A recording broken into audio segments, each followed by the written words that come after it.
Welcome back. Tunga sundral.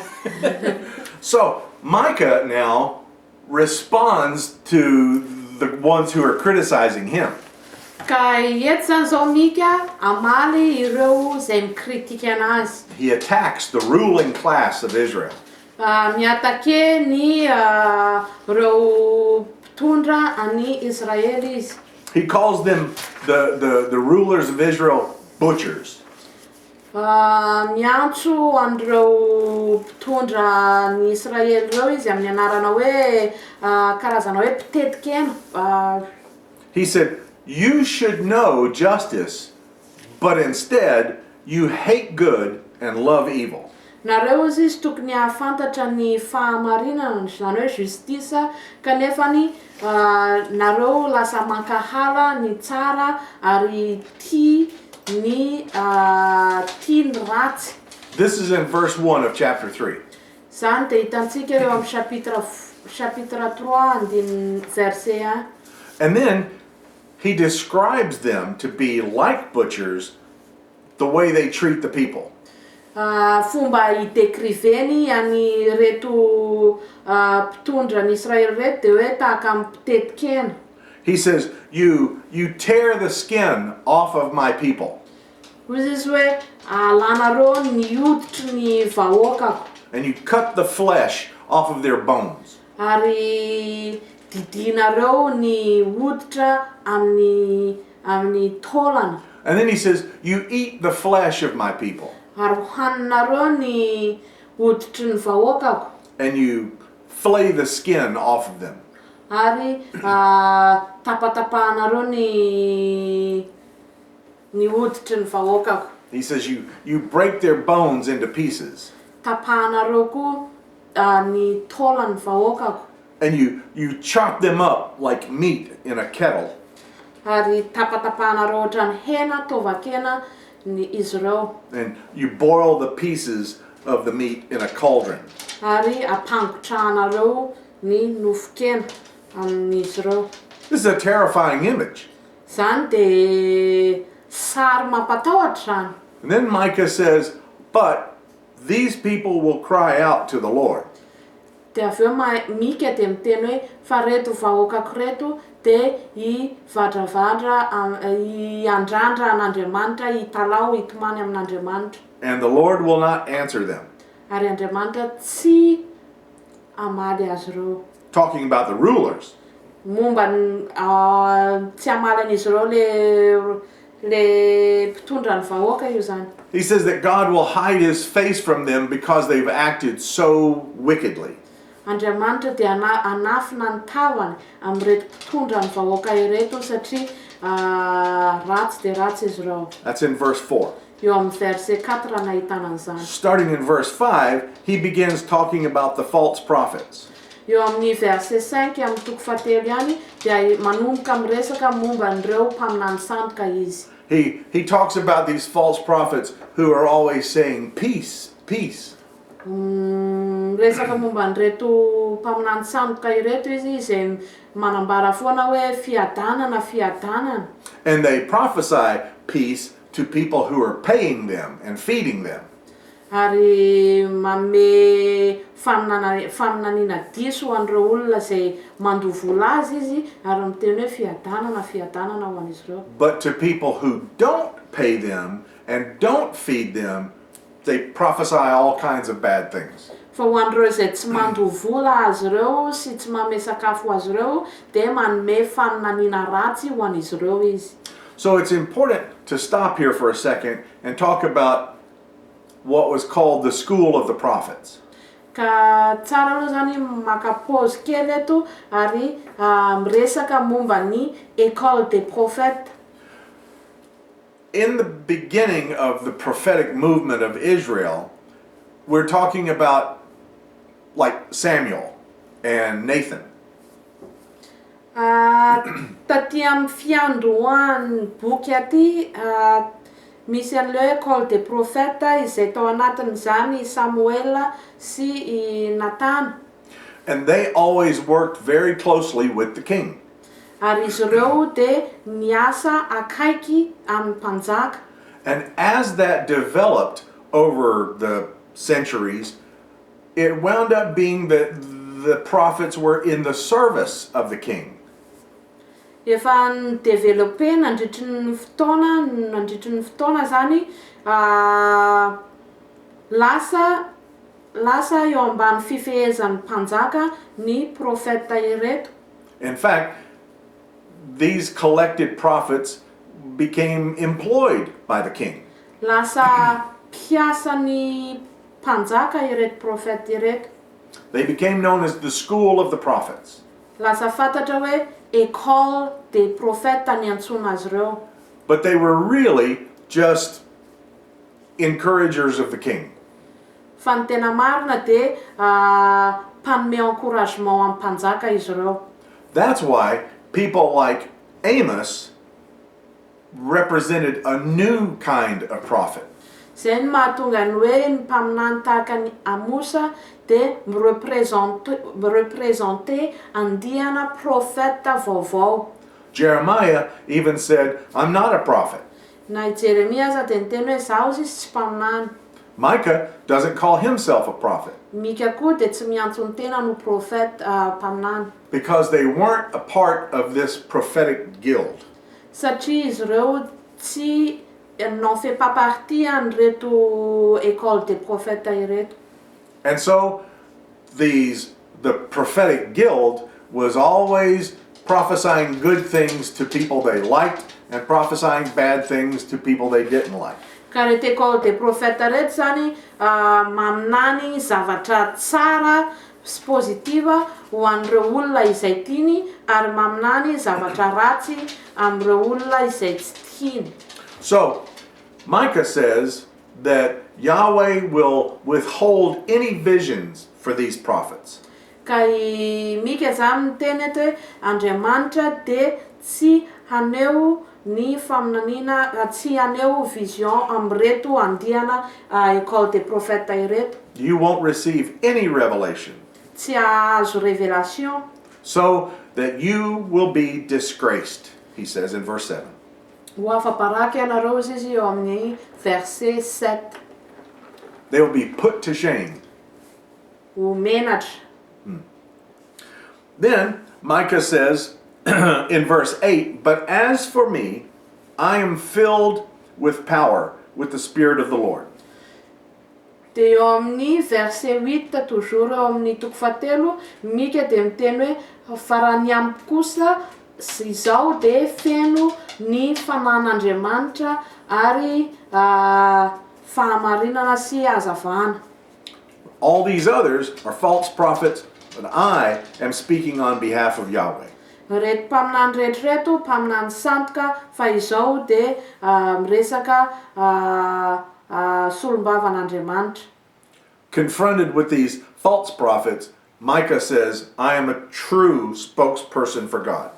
Izao izy de tena solombavan'Andriamanitra marina tokoa fa tsy tahaka an'ireto mpaminany sandoka ireto. Starting in verse 9, he goes after the princes and rulers of Judah.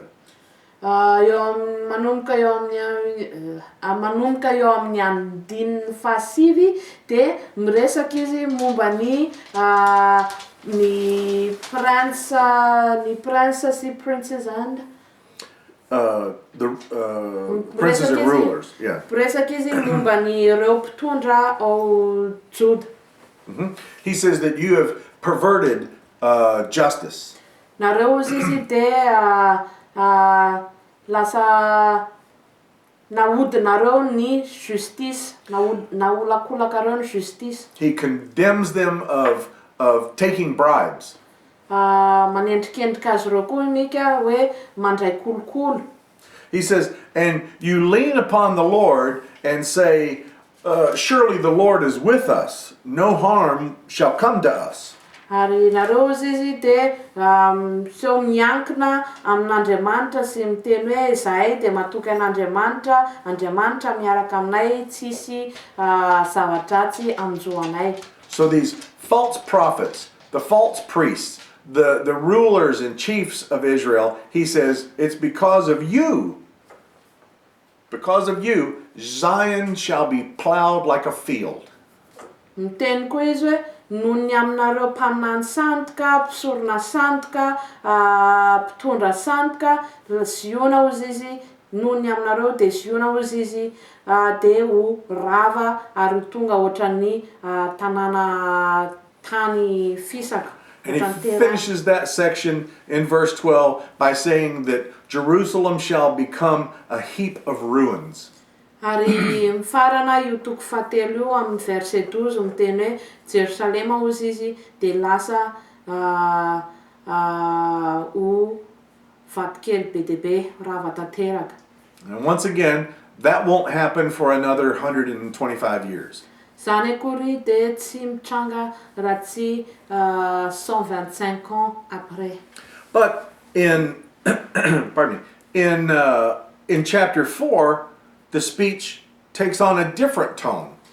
Eto amin'ny chapitre 4 indray miova ny tonalité an'ity texte ity. And he talks about a future beyond the judgment that's to come. Miresaka momba ny avenir au-delà du jugement izay ho avy. He says that Jerusalem, pardon me, that the temple will be restored and people will flock to Jerusalem. Milaza izy fa I Jerusalema de ho iverina amin'ny laoniny ary ny vahoaka miara irona ao Jerusalema. And then in chapter 4, verses 1 through 4, it's one of the most famous passages in all of Israel's prophetic literature. Ny chapitre 4 ny voalohany ka hatramin'ny fahaefatra de anisan'ny literatura malaza indrindra amin'ny resaka prophecy. And in in verse 3, he says, they will beat their swords into plowshares and their spears into pruning hooks. You see it? Yep. Okay.